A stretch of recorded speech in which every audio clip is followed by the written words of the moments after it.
Shukla study point आप सभी का स्वागत है आपके अपने YouTube channel Shukla study point में। मैं शिवम शुक्ला आप सभी दोस्तों का हार्दिक स्वागत करता हूं। आप लोगों के लगातार कमेंट्स आ रहे थे कि सर जी साउथ वेस्ट एशिया का मॉडल पेपर दे दीजिए। तो मैंने आपको कमेंट में बताया भी कि भाई उसका महासंग्राम वीडियो पड़ा हुआ है, अगर आप उसको देख लेंगे तो आपका काम हो जाना है। लेकिन आप लोगों के लगातार कमेंट और भी आने लगे कि सर जी नहीं मॉडल पेपर दीजिए। तो मैंने एक प्रकार से आप लोगों के लिए बहुत ही कठिन परिश्रम करके यह मॉडल पेपर तैयार किया है और मैंने उन प्रश्नों को छांटा है और मैंने खुद ही इस प्रश्न पत्र को लिखा है, मतलब इस मॉडल पेपर को लिखा कि भाई ये प्रश्न आपकी परीक्षा में आ सकते हैं। तो एक प्रकार से ये लिखित मॉडल पेपर है हमारे द्वारा स्वयं का और बहुत ही अच्छा लगेगा आप जब जानेंगे कि जो मैंने प्रश्नों को यहाँ पर इकट्ठा किया है, लिखा है, जो कि आपकी परीक्षा पैटर्न के हिसाब से ही रखा गया है और आपकी परीक्षा में यही प्रश्न आने वाले हैं। तो बहुत ही अच्छा लगेगा आपको। साउथ वेस्ट एशिया यानी दक्षिण पश्चिम एशिया जिसको आप बोलते हैं, उसी को क्या बोलते हैं, साउथ वेस्ट एशिया बोलते हैं। साउथ माने दक्षिण, वेस्ट माने पश्चिम, एशिया माने एशिया। ठीक है, तो साउथ वेस्ट एशिया के बारे में चर्चा करेंगे। पेपर 3 में आपको बता दूं 3 खंड होते हैं। साउथ वेस्ट एशिया यानी दक्षिण पश्चिम एशिया, साउथ ईस्ट एशिया यानी दक्षिण पूर्व एशिया, और एक होता है फार ईस्ट एशिया जिसको आप पूर्वी एशिया के नाम से या सुदूर पूर्व एशिया के नाम से जानते हैं। तो 3 खंड जो होते हैं अलग अलग विश्वविद्यालयों में या फिर चूज के हिसाब से होता है। एक प्रकार से ये आप इसको चूज कर सकते हैं कि हमको पढ़ना क्या है। आप साउथ वेस्ट एशिया पढ़ना चाहते हैं तो उसको आप चूज कर सकते हैं, साउथ ईस्ट एशिया आप चूज कर सकते हैं पढ़ने के दृष्टिकोण से अगर देखें, और फार ईस्ट एशिया भी चूज कर सकते हैं। यानी कि जो आपको अच्छा लगता है वो आप पढ़ सकते हो, किसी का कोई दबाव नहीं होता है, प्रेशर नहीं होता है। लेकिन अधिकतर विश्वविद्यालयों में क्या होता है या यूनिवर्सिटीज से जो अफिलिएटेड कॉलेज होते हैं वो खास करके कुछ पर्टिकुलर चीज़ें यानी साउथ वेस्ट एशिया लगा तो वही लगा देते हैं, क्योंकि जो टीचर है वो एक ही साथ सबको पढ़ा देता है। तो इस प्रकार से चीज़ें हैं। तो अगर आपका साउथ ईस्ट एशिया है या फार ईस्ट एशिया है तो महासंग्राम वीडियो पड़े हुए हैं और 2022 का मॉडल पेपर पड़ा हुआ है, उसको देख लीजिएगा, बहुत हेल्पफुल होगा। Geography BA third year paper 1, 2, 3 तीनों की प्लेलिस्ट मैंने बना रखी है, आप लोग देख लीजिएगा 2023 की परीक्षाओं के लिए।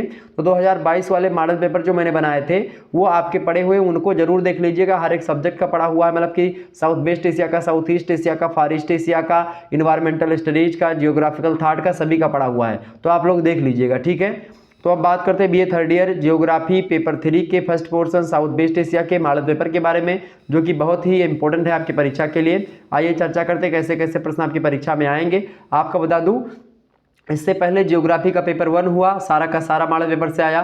जियोग्राफी का पेपर 2 हुआ, इन्वायरमेंटल स्टडीज का सब कुछ आया, आप लोगों के कमेंट आए। और अब इस वीडियो से बहुत सारे प्रश्न आने वाले हैं। बीए तृतीय वर्ष भूगोल दक्षिण पश्चिम एशिया पेपर नंबर 3 का खंड 1 साल मॉडल पेपर 2023 की परीक्षाओं के लिए मोस्ट इंपॉर्टेंट क्वेश्चंस और आंसर्स इसमें बताने का प्रयास करूंगा। और महासंग्राम वीडियो जरूर देख लीजिएगा, तो उसमें इन प्रश्नों के उत्तर आपको मिल जाएंगे, ठीक है। चले हम चर्चा करते हैं। सभी प्रश्न आपको करने होते हैं खंड आ से और 50 शब्दों में इस प्रश्नों के उत्तर को लिखना होता है। लघुत्तरीय वाले प्रश्न जो होते हैं और इसके बाद में लघुत्तरीय प्रश्न आएंगे, उनको आपको 200 शब्दों में लिखना होता है, ठीक है। और दीर्घोत्तरीय प्रश्नों को आपको 500 शब्दों में लिखना होता है। दीर्घोत्तरीय टाइप के प्रश्न जो होंगे आपको 2 प्रश्न करने होते हैं, लघुत्तरीय 5 प्रश्न करने होते हैं और अति लघुत्तरीय 10 क्वेश्चन करने होते हैं, ठीक है। ये बात ध्यान रखिएगा। चलिए, तो पहला प्रश्न आपकी स्क्रीन पर आ चुका है। दक्षिण पश्चिम एशिया में कृषि के प्रकार बताइए। तो दक्षिण पश्चिम एशिया में कृषि के प्रकार की बात की जाए तो दक्षिण पश्चिम एशिया में आपको बता दूं बहुत प्रकार की कृषि होती है, जैसे कि गेहूं की कृषि होती है दक्षिण पश्चिम एशिया में, और जौ की खेती भी होती है, जई भी बोई जाती है, मक्का भी, यानी कि जो जोंधरी होती है, मक्का जानते हैं आप लोग, जिस जो पॉपकॉर्न खाते हैं, जो उसका लावा होता है, पॉपकॉर्न जो होता है जोंधरी का, यानी कि मक्के का लावा होता है। तो मक्का हो गया, ज्वार हो गया, बाजरा, सोरघम और धान, इन सभी की एक प्रकार से खेती होती है। प्रमुख फसलें मानी जाती हैं कृषि में जो कि उत्पादित की जाती है, ठीक है। और अन्य उत्पादों में आपको बता दूं यहाँ पर चुकंदर की खेती भी होती है दक्षिण पश्चिम एशिया में। खजूर की खेती तो खूब अधिक मात्रा में होती है। आपको बता दूं जो खजूर वगैरह पैकेट में आता है आप लोग खाते हैं, बहुत अच्छा होता है। खास करके अभी कल मैं गया था बाजार, तो मैंने भी एक जो है एक डब्बा खजूर लेकर के आया हूँ, बड़ा अच्छा लगता है खाने में, ठीक है। तो वो सब सऊदी अरब और यहीं सबसे आता है, ठीक है, ये बात ध्यान रखिएगा। और दक्षिण पश्चिम एशिया में आपके कौन कौन से देश शामिल है, तो ये मैंने आपको बता ही दिया था मॉडल पेपर में। आपको बता दूं कि उसमें आप देखिएगा कई सारे देश शामिल हैं, जिसमें आपको पता होगा कि दक्षिण पश्चिम एशिया में जितने भी खाड़ी देश आपके वो सब शामिल हैं, जैसे कि अगर मैं बताऊं आपको दक्षिण पश्चिम एशिया में, तो तुर्की शामिल है, बहरीन है, कुवैत है, ओमान है, कतर है, सऊदी अरब है, संयुक्त अरब अमीरात है, यमन है, और Azerbaijan, Georgia, Iraq, Israel, Jordan, Lebanon, फिलिस्तीन, सीरिया, ईरान, साइप्रस, मिस्र, आर्मेनिया, ये सारी के सारे जो देश हैं ये सब दक्षिण पश्चिम एशिया के ही देश हैं।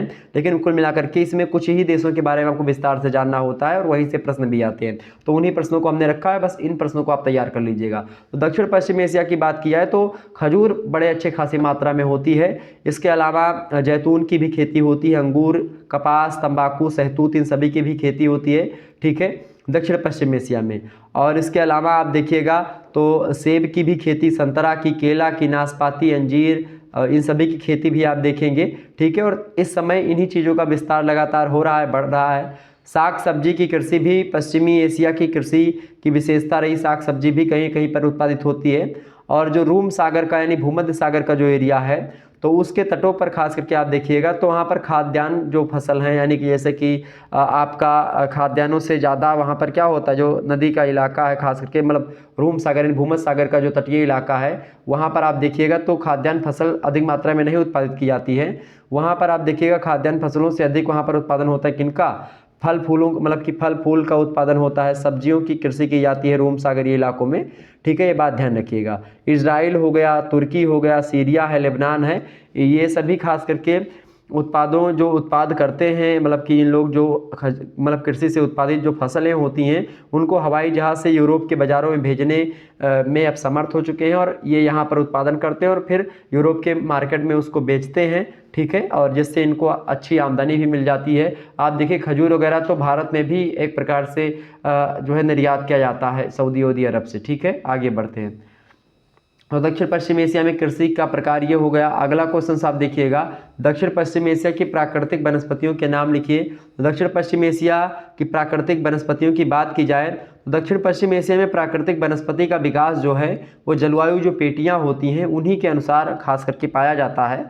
और भौतिक परिवेश के अनुरूप यहाँ की वनस्पतियों की बात की जाए तो खास करके वनस्पतियों का आदर्श रूप प्रस्तुत होता है, यानी कि एक प्रकार से जैसी वनस्पतियाँ होनी चाहिए दक्षिण पश्चिम एशिया में वैसी वनस्पतियाँ मिलती हैं। और ख़ास करके आप देखिएगा क्षेत्रीय विषमताओं के आधार पर दक्षिण पश्चिम एशिया को मुख्य रूप से हम प्राकृतिक वनस्पतियों के हिसाब से देखा जाए तो कई भागों में इसको बांट सकते हैं। जैसे कि पहली वनस्पति है दक्षिण पश्चिम एशिया की, उसका नाम है मरुस्थलीय वनस्पति, डिजर्ट वेजिटेशन, यानी कि डिजर्ट माने होते हैं मरुस्थल, यानी वहाँ पर मरुस्थल ज़्यादा है, यानी कि रेतीली भूमि ज़्यादा है, मरुस्थल, ठीक है, समझ रहे हैं। मरुस्थल का मतलब मरी हुई भूमि, मरु माने होता है मरी हुई, स्थल माने होता है जमीन जायदाद, तो मरी हुई भूमि को मरुस्थल बोलते हैं। जैसे कि राजस्थान में मरुस्थल है, वैसे ही आप देखिएगा कि जो दक्षिण पश्चिम एशिया वहाँ पर मरुस्थलों का बाहुल्य, तो मरुस्थलीय वनस्पति वहाँ पर होती हैं। जैसे कटीली वनस्पतियाँ जो होती हैं वो मरुस्थलीय इलाकों में, नागफनी वगैरह होते हैं, मदार के वृक्ष आप देख सकते हो वहाँ पर, और भी जो नुकीले पत्ते वाले जो वृक्ष होते हैं वो सब एक प्रकार से मरुस्थलीय वनस्पतियों में उगते हैं। दूसरी जो वनस्पति होती है दक्षिण पश्चिम एशिया में वो होती है भूमध्य सागरीय वनस्पति। भूमध्य सागरीय वनस्पति मतलब जो रूम सागरीय वनस्पति जिसको बोलते हैं भूमध्य सागरीय। तो भूमध्य सागरीय वनस्पति में क्या होता है कि जो भूमध्य सागर के किनारे किनारे आप देखते हैं उसके तटीय इलाकों में जो वनस्पतियां हैं वो वनस्पतियां। तीसरी जो वनस्पतियां हैं वो होती हैं स्टेपी वनस्पतियां, ठीक है। तो स्टेपी वनस्पतियों की बात की जाए तो स्टेपी वनस्पतियां क्या होती हैं भाई, तो स्टेपी वनस्पति या स्टेपी वनस्पति को हम समशीतोष्ण घास के मैदान भी बोलते हैं, ठीक है, ये बात ध्यान रखिएगा। और ये मैदान खास करके टैगा वन के दक्षिणी छोर पर, दक्षिणी पूर्वी जो साइबेरिया है, मंगोलिया का पठार है और जो मध्य मंचूरिया में है वहाँ पर आप देखते हैं जो खास करके वृक्ष नहीं होते हैं, वृक्ष विहीन घास की जो पेटी होती है उसी के रूप में होते हैं स्टेपी वनस्पतियाँ, ठीक है, बात ध्यान रखिएगा। तो स्टेपी उसी को कहा जाता है कि वृक्ष नहीं होते हैं और खास करके घास की पेटी एक प्रकार से, तो उसी को बोलते हैं स्टेपी वनस्पति जो कि वहाँ पर पाई जाती है। क्लियर हो रही बातें। इसके अलावा आप देखेंगे अगली जो वनस्पति है चौथी वो है पर्वतीय वनस्पति, ठीक है। तो पर्वतीय वनस्पतियों की बात करें तो दक्षिण पश्चिम एशिया का अधिकांश भाग जो है पठारी है और पहाड़ी है, और ख़ास करके चबूतरा नुमा पठार भी यहाँ पर आपको मिलेगा। और ख़ास करके आप देखते हैं कि अधिकांश जो पठार है वो पर्वतों के बीच में स्थित आपको यहाँ पर मिलेगा। और तुर्की से लेकर के अफगानिस्तान तक आप देखिएगा तो जो वलित पर्वत है, यानी जो एक प्रकार से जैसे हिमालय पर्वत है, ये भी वलित पर्वत है। तो इस प्रकार के वलित पर्वतों की श्रेणियाँ जो है संपूर्ण क्षेत्रों में फैली हुई हैं। अरब के प्रायद्वीप आप देखिएगा वहाँ पर जो इन श्रेणियों से बाहर स्थित है, स्वयं एक पठारी भाग है। और आप इसी प्रकार से देखेंगे यहाँ की जो वनस्पतियाँ होती हैं, यहाँ पर एक प्रकार से ये खास करके इन वनस्पतियों में जो पर्वतीय वनस्पतियाँ होती हैं, इनमें चीड़, आपने वृक्ष का नाम सुना होगा, तो चीड़ वृक्ष यहाँ पर होते हैं पर्वतीय वनस्पतियों में। इसके अलावा देवदार का वृक्ष होता है, देवदार भी लंबे लंबे वृक्ष होते हैं। और खास करके नरम लकड़ी वाले जो वृक्ष होते हैं उनकी प्रधानता होती है वनस्पतीय मतलब पर्वतीय वनस्पतियों में। और सदाबहार टाइप के होते हैं, हमेशा हरे भरे रहते हैं पर्वतीय वनस्पतियां यहाँ की। और ऊंचाई की वृद्धि होती, मतलब वृक्ष ऊंचे ऊंचे होते हैं और वृक्षों की आकृति छोटी होती जाती धीरे धीरे, मतलब ऊंचाई जैसे जैसे बढ़ती जाती है वैसे वैसे वृक्षों की जो एक प्रकार से ऊंचाई होती है वो कम होती है। जैसे कि जो कम ऐसे मान लेते हैं पहाड़ है तो यहाँ पर जो वृक्ष होगा ज़्यादा ऊँचा होगा, फिर यहाँ पर जो होगा ये थोड़ा सा कम ऊंचा होगा, फिर यहाँ पर और कम, फिर यहाँ पर और कम। इस प्रकार से ऊंचाई के जैसे से जाएंगे आप पर्वतीय इलाकों में तो वहाँ पर वनस्पतियों का जो एक प्रकार से वनस्पतियों की ऊंचाई होगी वो कम होती जाएगी। तो एक प्रकार से ये चीज़ें यहाँ पर होती हैं, तो जो मैंने आपको बता दी, ठीक है। और लगभग 400 मीटर की ऊंचाई के बाद खास करके घासें पाई जाती हैं पर्वतीय इलाकों में, यहाँ पर दक्षिणी पश्चिमी एशिया के पठारी मतलब की पर्वतीय जो वनस्पतियाँ रही। इसके अलावा जो अगली वनस्पतियाँ हैं, 5वीं वनस्पतियाँ, वो है कांटेदार वृक्ष और झाड़ियाँ होती हैं यहाँ पर। और दक्षिणी पश्चिमी एशिया के मानसूनी जलवायु के क्षेत्रों में आप देखते हैं जहाँ वर्षा की मात्रा बहुत ही कम होती है, वहाँ पर बड़े वृक्षों के उगने के लिए आवश्यक जो दशाएं होती हैं वो विद्यमान नहीं होती हैं। आपको पता होगा वर्षा के कारण से ही बड़े बड़े वृक्ष और सदाबहार वन एक प्रकार से होते हैं। और जहाँ पर वर्षा बहुत कम मात्रा में होती है वहाँ पर आप देखिएगा कांटेदार वृक्ष या झाड़ियाँ उत्पन्न होती हैं, ठीक है। ईरान के पठार में आप देखिएगा, अरब प्रायद्वीप में आप देखेंगे छोटे छोटे वृक्ष होते हैं, कांटेदार वृक्ष आपको मिलेंगे, झाड़ियाँ बहुत सारी मिलेंगी, घास बहुत सारी मिलेंगी। तो एक प्रकार से इसमें आप देखते हैं उष्णकटिबंधीय पार्कलैंड कहा जाता है इस प्रकार के खास करके कांटेदार वृक्षों को और झाड़ियों को। और यहाँ पर आप देखते हैं वृक्षों में बबूल का वृक्ष आपको मिलेगा, इसके अलावा घास मिलेगी लंबी लंबी, बांस के वृक्ष आपको मिलेंगे और घासें और तमाम प्रकार की झाड़ियाँ आपको यहाँ पर दिखाई पड़ेगी कांटेदार वृक्ष और झाड़ियों वाले प्राकृतिक वनस्पतियों में। छठी प्रकार की जो वनस्पति है वो है शुष्क घास के मैदान। शुष्क घास के मैदान की बात की तो बलूचिस्तान से लेकर के जो लाल सागर तक का एरिया है, लाल सागर का जो तट है वहाँ तक की जो एरिया है, और दक्षिण साइबेरिया के जो टुकड़ों में आप देखते हैं कई प्रकार के दक्षिण साइबेरिया पड़ता है, उसके कई सारे भाग हैं।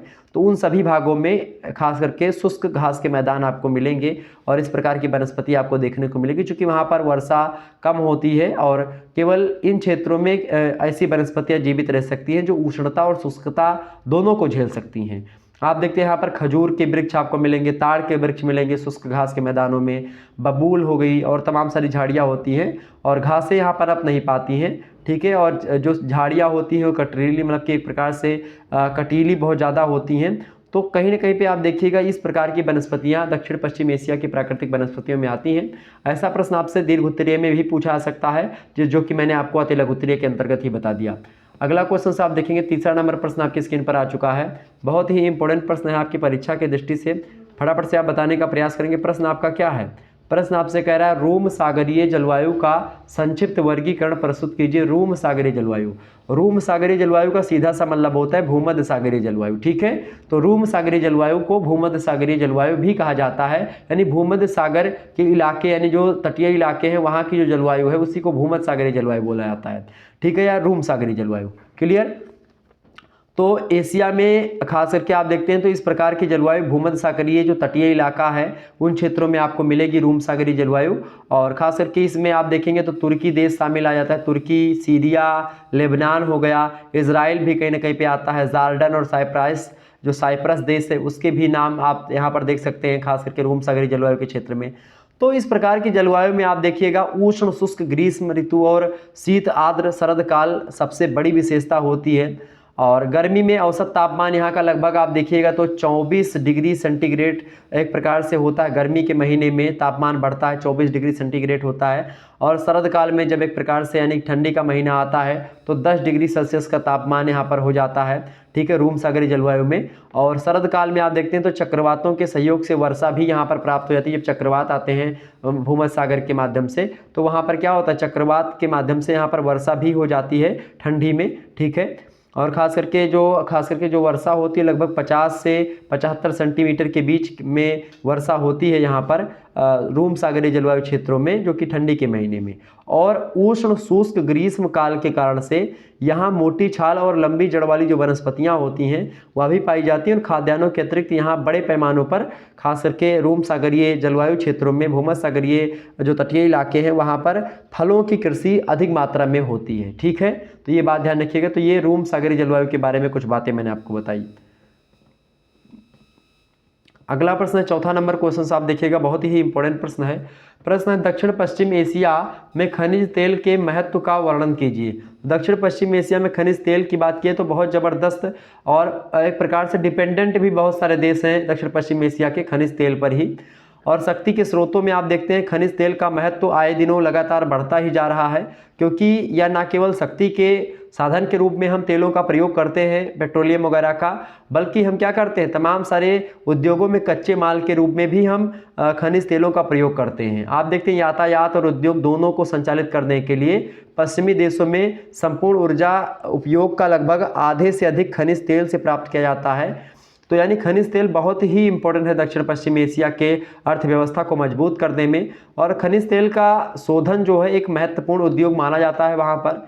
और इसके शोधन के बाद आप देखते हैं जो बची वस्तुएं हैं उनमें खास करके मोम हो गया, नेफ्ता, ये अनेक वस्तुएं भी उत्पादित की जाती है। लेकिन खनिज तेल का उत्पादन यहाँ पर बहुत ही इंपॉर्टेंट है और बहुत ही महत्व रखता है आर्थिक तंत्र को मजबूत करने में। वहाँ के खनिज तेल के उत्पादन में एशिया के देशों, खास करके विशेष करके जो दक्षिण पश्चिम एशिया के देश हैं, उन देशों के व्यापार की जो भागीदारी है वो लगातार बढ़ती ही जा रही है, क्योंकि विश्व के जो विकसित देश हैं अधिक से अधिक तेल के आयात पर आधारित होने लगे हैं। और कहीं ना कहीं पे आप देखिएगा वो सारे के सारे देश जो हैं वो एक प्रकार से दक्षिण पश्चिम एशिया के देशों पर ही डिपेंडेंट हैं, क्योंकि वहाँ से ही तेल वगैरह आता है। आप देखते हैं भारत में भी जो पेट्रोलियम वगैरह या खनिज तेल या पेट्रोल, डीजल, मिट्टी का तेल, ये सब आते हैं, सब यहीं से आते हैं, ठीक है। तो दक्षिण पश्चिम एशिया में खनिज तेल का बहुत ही ज़्यादा महत्व है। ओके, आगे बढ़ते हैं। अगला क्वेश्चन से आप देखिएगा, 5वां नंबर प्रश्न आपकी स्क्रीन पर आ चुका है। एशिया की जनसंख्या वितरण पर प्रकाश डालिए। बहुत ही महत्वपूर्ण प्रश्न है, तो फटाफट से आप बताने का प्रयास करें जनसंख्या के बारे में। यहाँ की किसके जनसंख्या के बारे में? दक्षिण पश्चिम एशिया की जनसंख्या के बारे में आपसे पूछ रहा है। तो जनसंख्या यहाँ पर एक प्रकार से वितरण बहुत एक प्रकार से आप देखिएगा असमान वितरण यहाँ पर आपको पाया जाता है जनसंख्या का। और दक्षिण पश्चिम एशिया की जो जनसंख्या है या एशिया की जनसंख्या की बात की है तो इसके वितरण का प्रतिरूप पर एक व्यक्ति हैं जीबी क्रेसी महोदय, उन्होंने बड़ा अच्छा तर्क दिया है।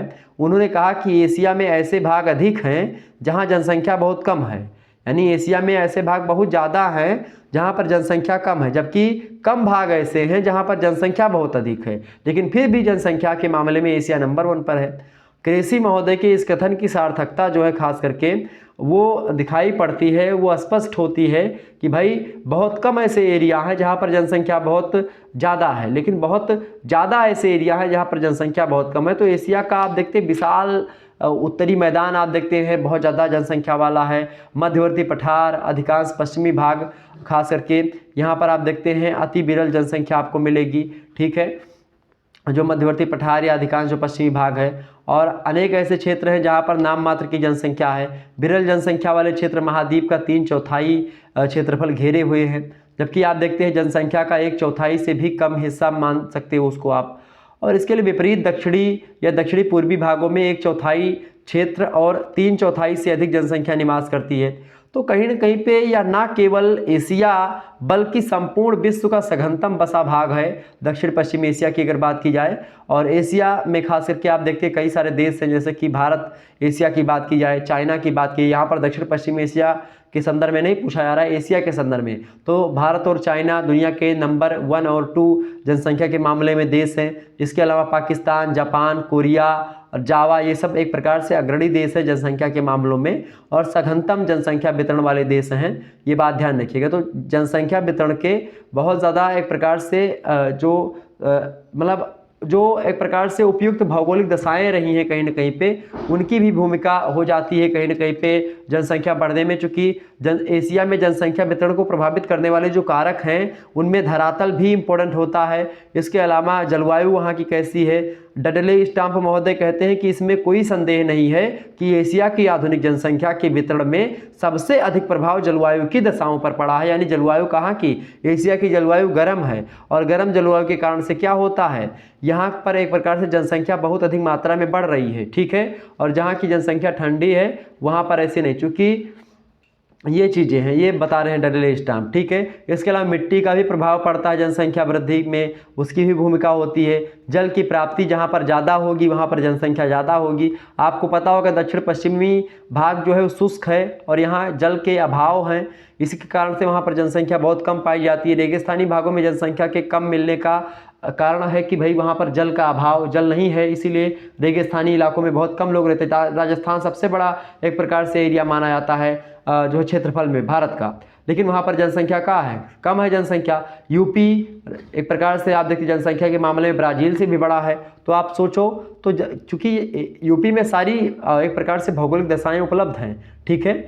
तो जल प्राप्ति जहाँ पर ज़्यादा होगी वहाँ पर जनसंख्या ज़्यादा होगी। नदियों किनारे आप देखते हैं, नदियों किनारे ही सभ्यताएं क्यों मिली। सिंधु घाटी सभ्यता, मिस्र की सभ्यता या कोई भी सभ्यता की अगर बात की जाए तो दुनिया की जितनी बड़ी सभ्यताएं रही हैं प्राचीन काल की भी और वर्तमान की भी, वो सारी की सारी सभ्यताएं या बड़े नगर जो बसे हैं वो नदियों के किनारे ही बसे हैं, चूँकि नदियों के माध्यम से जल की सुगमता हो जाती थी, ठीक है। ये बात आप ध्यान रखिएगा। यातायात के साधन से भी एक प्रकार जनसंख्या में घटोतरी बढ़ोतरी होती है। तो ये कई प्रकार की चीज़ें जो कि जनसंख्या को कम और ज़्यादा करने के लिए किसी भौगोलिक क्षेत्र में उत्तरदायी होते हैं, जो कि मैंने आपको बताए। अगला प्रश्न आपका 6 नंबर क्वेश्चन से स्वेज नहर के महत्व का वर्णन कीजिए। बहुत ही इंपॉर्टेंट प्रश्न है, स्वेज नहर के महत्व के बारे में बताएं। तो स्वेज नहर की बात की जाए तो सामरिक दृष्टि से स्वेज नहर का बहुत ही महत्वपूर्ण योगदान रहा है। और आप देखिएगा स्वेज नहर का निर्माण जो हुआ है मिस्र के ऐतिहासिक विरासत में, स्वेज नहर का निर्माण एक ऐतिहासिक घटना मानी जाती है और लाल सागर को भूमध्य सागर से जोड़ती है। यह नहर जो भूमध्य सागर है और लाल सागर है उसको जोड़ने वाली नदी है।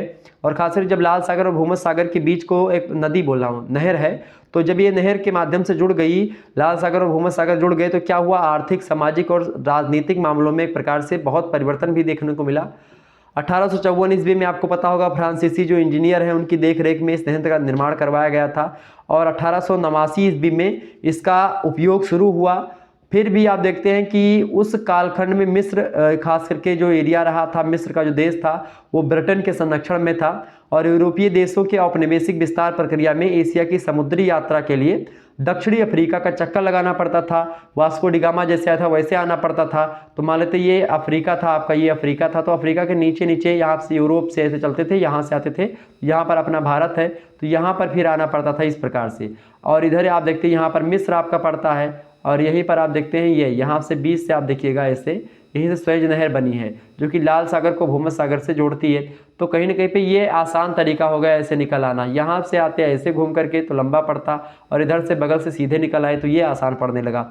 तो इसके कारण से क्या हुआ, चक्कर लगाने को, अफ्रीका का चक्कर लगाना अब नहीं पड़ता जब से ये बन गई है। और इस कठिनाई से निजात पाने के लिए लाल सागर को भूमध्य सागर से जोड़ने के लिए स्वेज नहर का निर्माण किया गया। और स्वेज नहर बन जाने से क्या हुआ कि लंदन और मुंबई के बीच की दूरी जो है वो 7000 किलोमीटर कम हो जाती है, वो अफ्रीका से घूमने में जो आना पड़ता था। तो मानव के निर्माण कौशल की यह एक प्रकार से बहुत अच्छी घटना मानी जाती है। और इस नहर के निर्माण से न केवल समुद्री मार्ग छोटा हुआ बल्कि मानव के निर्माण साहस में कई गुना वृद्धि भी बढ़ी और इसके कारण से बहुत सारी और भी नहरें बनाई गई। तो ये एक प्रकार से ध्यान रखिएगा। ओके, जब शुरू हुई थी ये नहर बनानी तो लगभग 162 किलोमीटर की लंबाई थी, औसतन चौड़ाई इसकी 60 मीटर थी और औसत गहराई इसकी 10 मीटर एक प्रकार से बनाई गई थी ताकि उस युग में जहाज जो है आसानी से आ जा सके। और इस नहर के बन जाने के बाद में आपको पता होगा कि मिस्र का महत्व अंतर्राष्ट्रीय स्तर पर और ज़्यादा बढ़ जाता है और मिस्र के आर्थिक सामाजिक बदलाव का दौर प्रारंभ हो जाता है यहीं से। और ख़ास करके आप देखते हैं कि मिस्र के आर्थिक सामाजिक बदलाव का दौर जब प्रारंभ हो जाता है और इसके साथ ही साथ आप देखिएगा कि मिस्र में खास करके मिस्र का सामाजिक जो है जो चीज़ें सामाजिक जीवन में उसी समय इस्लामिक कट्टरता जो पहले व्याप्त थी उसके स्थान पर अब सहिष्णुता का प्रभाव बढ़ने लगा सुएज नहर के कारण से। यानी जो एक प्रकार से इस्लामिक कट्टरता थी वो अब कम होने लगी थी मिस्र में, चूँकि अब वह एक प्रकार से विश्व स्तर के सामने, मतलब कि विश्व के सामने आ रहा था। और ये बात ध्यान रखिएगा। और 1922 में आपको पता होगा कि ब्रिटेन संरक्षण से मुक्त हो गया मिस्र और एक राजतंत्रीय देश बन जाता है, ये बात ध्यान रखिएगा। और बहुत ही इंपॉर्टेंट हुई ये नहर खास करके किसके लिए, यूरोपीय कंट्रीज़ के लिए, ठीक है, यूरोपीय और भारतीय के बीच में व्यापार के लिए। आगे बढ़ते हैं, अगला प्रश्न आपका है 7वां नंबर प्रश्न है, वैश्विक तापन के प्रभाव बताइए। वैश्विक तापन क्या है भाई? वैश्विक तापन को बोलते हैं अंग्रेजी में ग्लोबल वार्मिंग, ठीक है। क्या बोलते हैं बाबू? ग्लोबल वार्मिंग बोलते हैं। तो ग्लोबल वार्मिंग की बात की, ग्लोबल माने होता है वैश्विक, वार्मिंग माने होता है गर्म होना, तापन माने तपना, गर्म होना, वातावरण का गर्म होना, विश्व के वातावरण का गर्म होना। ये क्यों होता है? एक गैस है CO2, आपको पता होगा दुनिया की सबसे एक प्रकार से जो खास करके जो वैश्विक तापन के लिए इंपॉर्टेंट गैस है वो CO2 ही है, कार्बन डाइऑक्साइड है।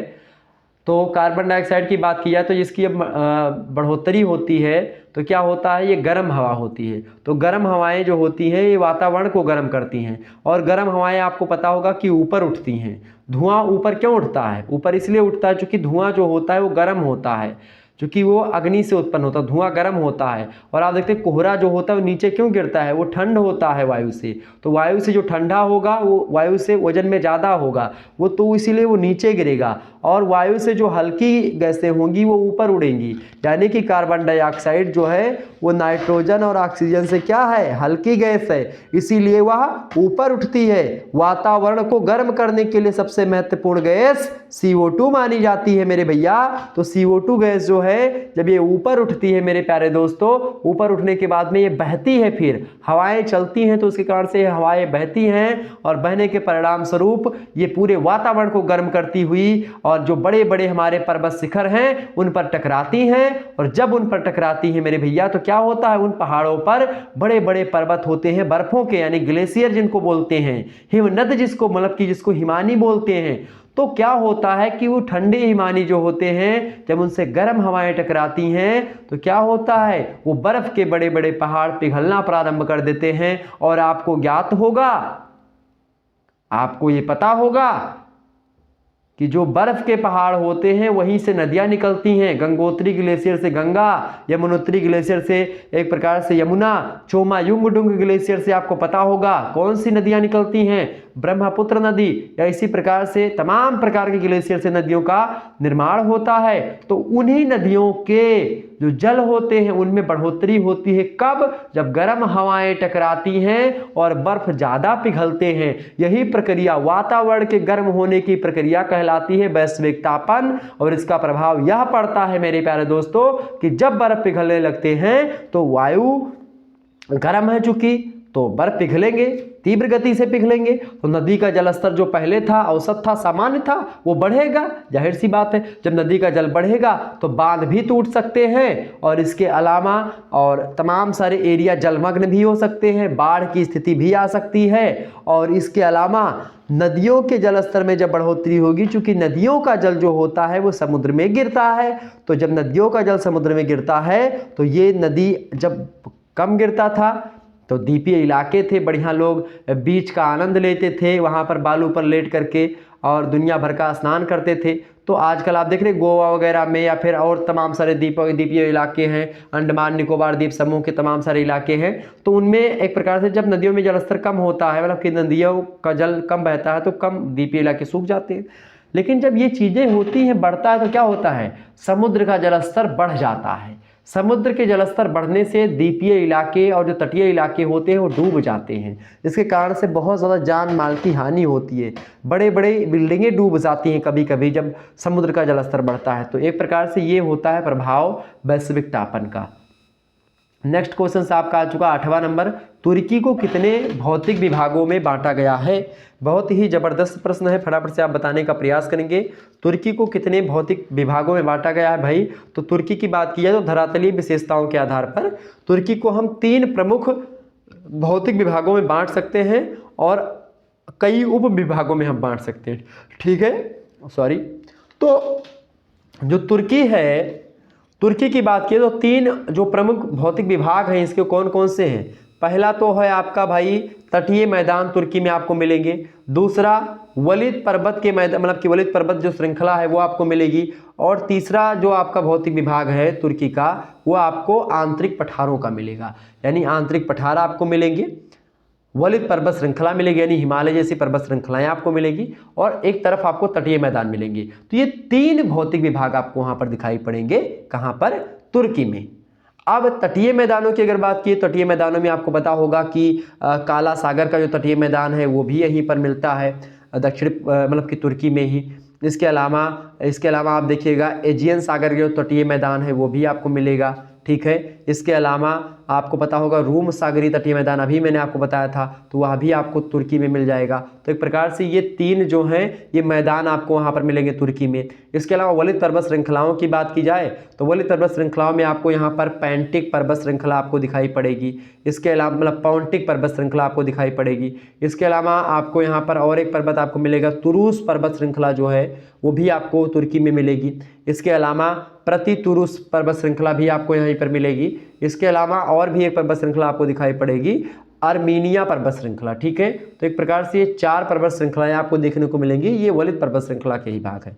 इसके अलावा आंतरिक पठारों में 2 टाइप के पठार आपको, एक तो पश्चिमी पठार जो है वो मिलेगा, ठीक है, और दूसरा जो पठार है वो कहाँ पर है, वो है आपका पूर्वी पठार। तो एक पश्चिमी पठार, एक पूर्वी पठार। तटीय मैदान की बात की जाए तो 3 प्रकार के मैदान, काला सागरीय तटीय मतलब काला सागर तटीय मैदान, एजियन सागर तटीय मैदान और रोम सागरीय तटीय मैदान यानी भूमध्यसागरीय, ठीक है। वलिद पर्वत श्रृंखला में पौंटिक पर्वत श्रृंखला, तुरूस पर्वत श्रृंखला, प्रति तुरूस पर्वत श्रृंखला और आर्मीनिया पर्वत श्रृंखला, ठीक है। आंतरिक पठारों में पूर्वी पठार और पश्चिमी पठार। समझ में आ गई बातें। तो ये हो गए भौतिक विभाग और उपविभाग तुर्की के। नेक्स्ट क्वेश्चन आप देखिएगा, 9वां नंबर प्रश्न आपकी स्क्रीन पर आ चुका है। इराक में खजूर की कृषि का वर्णन कीजिए। बहुत ही जबरदस्त प्रश्न है। तो इराक की प्रमुख व्यापारिक फसलों में खजूर की कृषि जो है वो बहुत ही महत्वपूर्ण कृषि मानी जाती है। और लगभग आप देखते हैं विश्व का लगभग आधा से अधिक खजूर जो होता है ये अकेले इराक जो है उत्पादन करता है और बेचता भी है। और ख़ास करके आप देखते हैं लगभग अनुमान लगाया गया कि यहाँ 3 करोड़ से अधिक खजूर के पेड़ लगभग हैं। और इराक का जो डेल्टाई भाग है, यानी डेल्टा भाग का मतलब होता है जो नदियों के निक्षेप से बनी हुई जो भूमि, नदियाँ बहती हैं, नदियाँ अपने साथ कुछ कचड़ा मलबा बहा करके लाती, मिट्टी, ये सब। तो एक प्रकार से जब नदियों की गति धीमी होती है तो क्या होती है, ये नदियों जो एक प्रकार नदियाँ जो निक्षेप बहा कर लाती हैं, कूड़ा कबाड़, ये छोड़ती चलती हैं। तो एक प्रकार से छोड़ देती तो नदियों का एक प्रकार से मार्ग बदल जाता है, ठीक है। नदियों के निक्षेपण से क्या होता है, वो अपना मार्ग परिवर्तित कर देती हैं। तो इसके परिणाम स्वरूप क्या होता है, ये एरिया एक प्रकार से ये बन जाता है भूमि का, ठीक है। तो यहाँ पर जो एक प्रकार नदियों का जो इलाका है, खास करके नदियों के द्वारा जो डेल्टा बनता है, उस डेल्टा का जो इलाका है खास करके उस इलाके में आप देखिए खजूर की कृषि बहुत ज़्यादा होती है इराक में, ठीक है।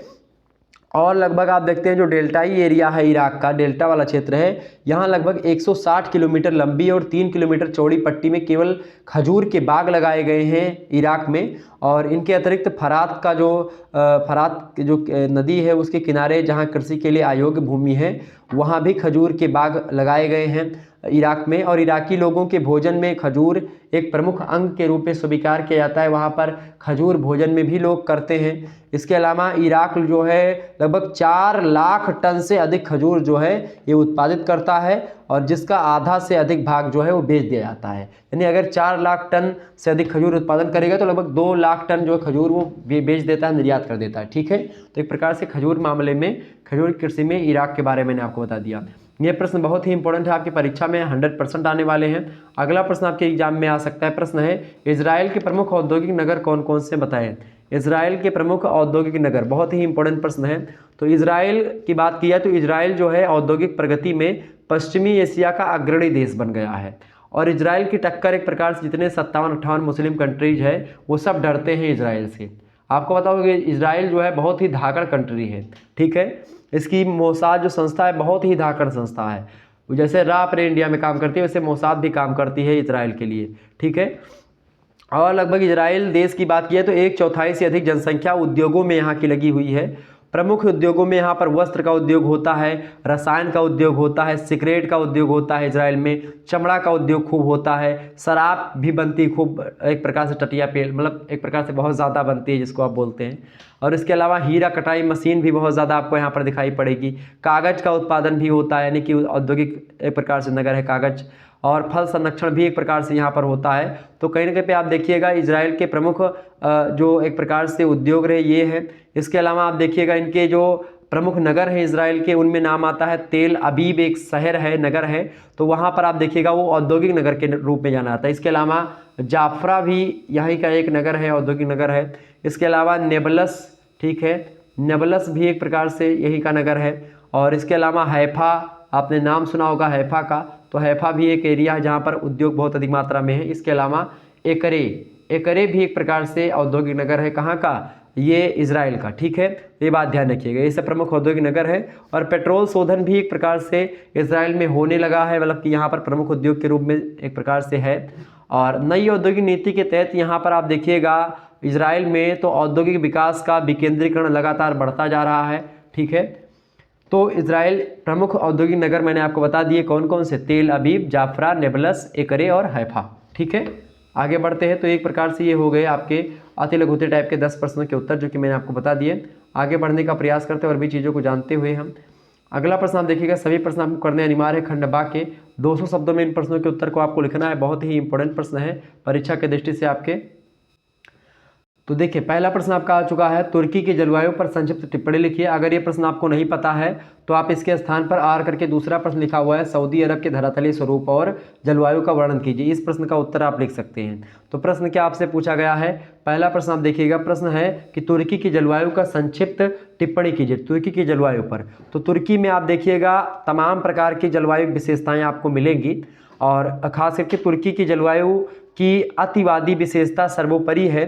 अतिवादी विशेषता जो यहाँ की है खास करके रूम सागरीय जलवायु के जो कटिबंध हैं, यानी कि जो रूम सागरीय जो इलाका है वहाँ पर एक प्रकार से आप देखिएगा कि यहाँ पर अधिकांश तटवर्ती भागों और पश्चिमी पठार भाग में रूम सागरीय जलवायु पाई जाती है, लेकिन आंतरिक पठारी जो भाग है वहाँ की जलवायु महाद्वीपीय विशेषताओं को प्रकट करती है और पठार के पश्चिमी भाग की जलवायु अत्यंत कठोर भी मानी जाती है। तो आप देखेंगे रूम सागर के जो तटवर्ती क्षेत्र है वो ग्रीष्म काल में अधिक गर्म हो जाता है, यानी जब गर्मी आती है तो गर्म हो जाता है और शुष्क भी रहता है, ठीक है, ग्रीष्म काल में। और यहाँ का औसत ग्रीष्मकालीन जो तापमान आंका गया है वो 26 डिग्री सेंटीग्रेड से अधिक आंका गया है। इसके अलावा जाड़े में आप देखिएगा गर्मी जब होती है तो 26 डिग्री सेंटीग्रेड ताप होता है। और अगर बात की ठंडी में तो ठंडी में यहाँ का तापमान जो होता है 10 डिग्री सेल्सियस तापमान हो जाता है, मैंने बताया भी था आपको। तो एक प्रकार से ये चीज़ें होती हैं। और ख़ास करके आप देखते हैं और वर्षा जो होती है यहाँ पर रूम सागरीय जलवायु के कारण से यहाँ पर वर्षा जो होती है वो जाड़े में होती, ठंडी में यहाँ पर पानी वानी बरसता है, ठीक है, कहाँ पर, तुर्की में, ठीक है, ये बात ध्यान रखिएगा। और जनवरी से दिसंबर एक प्रकार से तक आप देखते हैं यहाँ पर जो है क्या होता है, तर माह बोला जाता है उसको, और जुलाई अगस्त सबसे शुष्क माह बोला जाता है। तो दिसंबर और एक प्रकार से जो जनवरी और दिसंबर का महीना होता है वहाँ पर वर्षा होती है यहाँ पर, और जुलाई अगस्त में आप देखते हैं वो सूखा इलाका हो जाता है एकदम से, जहाँ वर्षा नहीं होती है। औसत वार्षिक वर्षा की बात किया है तो 50 से 75 सेंटीमीटर तक वर्षा यहाँ पर होती है। और ये सारी चीज़ें तुर्की की जलवायु की विशेषताएँ ही हैं, आप देखिएगा। और ग्रीष्मकाल सामान्य उष्ण शुष्क और शुष्क शीत शरद काल एक प्रकार से विशेषता रहती है यहाँ की तुर्की की। और आप देखिएगा कि यहाँ पर जाड़े में तापमान 8 डिग्री सेंटीग्रेड भी कभी कभी हो जाता है और ग्रीष्मकाल में 25 डिग्री सेंटीग्रेड के आसपास भी आपको मिलेगा। तो काला सागर के तट के एरिया की मैं बात कर रहा हूँ। तो ये तुर्की की जलवायु के बारे में चीज़ें हो गई। तो इस प्रकार से भौगोलिक परिवेश में जहाँ 25 मतलब वर्षा जो होती 25 सेंटीमीटर से अधिक होती है वहाँ रूम सागरीय वनस्पति होती है, और जहाँ इससे कम वर्षा होती है वहाँ पर स्टेपी घास के मैदान यहाँ पर तुर्की में आपको मिलेंगे, ठीक है। तो वर्षा कम है यानी वहाँ पर स्टेपी घास के मैदान आपको दिखेंगे। जहाँ पर 25 सेंटीमीटर से वर्षा अधिक होती है वहाँ पर आपको रूम सागरीय वनस्पति मिलेंगी, ठीक है, ये बात आप ध्यान रखिएगा। तो ये तुर्की की जलवायु के बारे में कुछ बातें हो गई। अगला प्रश्न आप देखिएगा, अगला प्रश्न आपकी स्क्रीन पर आ चुका, फटाफट से आप देखने का प्रयास करेंगे। प्रश्न है सऊदी अरब के धरातलीय स्वरूप और जलवायु का वर्णन कीजिए। बहुत ही इंपॉर्टेंट प्रश्न है। प्रश्न क्या है आपका, सऊदी अरब के धरातलीय स्वरूप और जलवायु का वर्णन कीजिए। बहुत ही इंपॉर्टेंट प्रश्न है। तो सऊदी अरब की बात की है तो इसके धरातलीय स्वरूप की पहले हम बात कर लेते हैं। तो इसके धरातलीय स्वरूप की बात किया है तो सऊदी अरब जो है गोंडवाना भाग का अवशेष है। गोंडवाना लैंड आपको पता होगा, जब पृथ्वी के दो टुकड़े थे, एक प्रकार से एक अंगारा लैंड, एक गोंडवाना लैंड, यानी कि जब मैं आपको बता दूं शुरुआत से ही कि एक पहले पृथ्वी थी, तो पृथ्वी पे एक पैंथालासा जो एक प्रकार से भूखंड था और उसके चारों तरफ एक प्रकार से जल का भरा सागर था, उसको बोला जाता था पैंथालासा। तो पैंजिया ये था, मतलब एक प्रकार से जो पैंजिया था वो एक प्रकार से ज़मीन जायदाद वाला इलाका था, यानी कि जिसमें मिट्टी थी, और जो पैंथालासा था वो सागर था। ये पैंजिया जो था दो भागों में टूट गए, गोंडवाना लैंड और एक गोंडवाना लैंड नीचे वाला हिस्सा और अंगाला लैंड ऊपर वाला हिस्सा, लारेसिया ऊपर वाले हिस्से को बोलते हैं, ठीक है, ये बात ध्यान रखिएगा। तो जो नीचे वाला हिस्सा है गोंडवाना लैंड, उसी से बना है सऊदी अरब, ठीक है, ये बात ध्यान रखिएगा।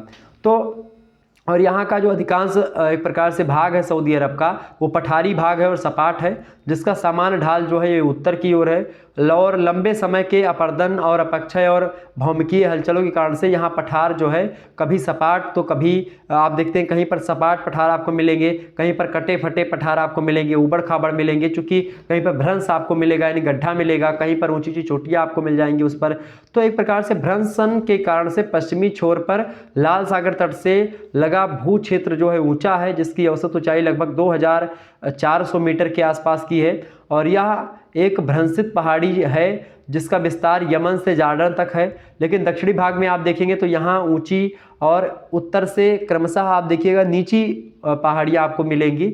तो कहीं ना कहीं पे प्रायद्वीप के दक्षिणी पश्चिमी छोर पर ऊंची पहाड़ियाँ हैं। प्रायद्वीप का मध्य भाग ऊबड़ खाबड़ नाग पठार आपको मिलेगा, बालू से ढका पठार मिलेगा, लावा की उच्च भूमि आपको मिलेगी। आंतरिक भाग की जो औसत ऊंचाई है यहाँ की जो सऊदी अरब की वो 2000 मीटर से कम है। और दक्षिणी भाग का जो एक प्रकार से मरुस्थल का क्षेत्र है उसको रूबल अली खली, मतलब रूबल अल खली, मध्यवर्ती भाग को खास करके जेबरन तुनाइक और उत्तरी भाग को नेफद के नाम से जानते हैं, ठीक है। बाद दक्षिणी भाग का जो मरुस्थल क्षेत्र है उसको रूबल अल खली कहा जाता है। जो मध्य इलाका है सऊदी अरब का उसको जेबरन तुनाइक कहा जाता है। और जो उत्तरी भाग का एरिया है उसको नेफद कहा जाता है, ये बात ध्यान रखिएगा। और सऊदी अरब में कोई हमेशा बहने वाली कोई नदी नहीं, सतत वाहिनी कोई नदी नहीं है जो हमेशा बहती रहे। यहाँ पर छोटी छोटी नदियाँ होती हैं जो कि इन्हीं मरुस्थलों में एक प्रकार से विलुप्त हो जाया करती, ख़त्म हो जाया करती हैं। तो इन्हीं की वादियों में कहीं कहीं कृषि के योग्य जो भूमि है वो नदियों किनारे किनारे कहीं कहीं पर जो विलुप्त प्राय नदियाँ होती हैं उन्हीं के तटीय इलाके जो होते हैं वहीं पर भूमि पर कृषि वगैरह होती है। और खासकर पहाड़ी प्रदेशों से आने वाली नदियों की घाटियाँ ही यहाँ पर सर्वाधिक आकर्षित क्षेत्र है। और सऊदी अरब के पश्चिमी भाग में अपार खनिज तेल का भंडार है जो कि यहाँ की अर्थव्यवस्था को मजबूत बनाता है। तो एक प्रकार से ये धरातलीय स्वरूप हो गया इसका। जलवायु की अगर बात की जाए सऊदी अरब के, तो यहाँ का जो क्लाइमेट रहा है आपको पता होगा, ये उष्ण मरुस्थलीय जलवायु है सऊदी अरब की। गर्मी में उच्चतम तापमान यहाँ पर होता है लगभग 48 डिग्री सेल्सियस तापमान होता है यहाँ का गर्मी में। उष्ण शुष्क हवा झुलसाने वाली होती एकदम से। और खास करके इसी कारण से विश्व के अतिगर्म क्षेत्रों में इसकी गणना करी जाती है, खास करके सऊदी अरब की। जाड़े में तापमान जो है यहाँ का बहुत कम भी हो जाता है, चूँकि मरुस्थल आपको पता होगा ये उष्मा के अच्छे अवशोषक और अच्छे उत्सर्जक भी होते हैं। यानी कि जैसे कि गर्मी में तो तापमान बालू का बहुत बढ़ जाता है, गर्मी में आप देखते हैं बालू पर आप पैर नहीं रख पाएंगे, बहुत गर्म होती है बालू। और ठंडी में आप बहुत ठंड बालू आपको महसूस होगी, ठंड लगेगी। तो यानी कि गर्मी में बहुत गर्म तापमान होता है, ठंडी में बहुत ठंड तापमान होता है, ये बात ध्यान रखिएगा। और यहाँ पर वार्षिक तापांतर जो होता है वो एक वर्ष का जो ताप का अंतर होता है वो दैनिक तापांतर से काफ़ी एक प्रकार से भिन्न है।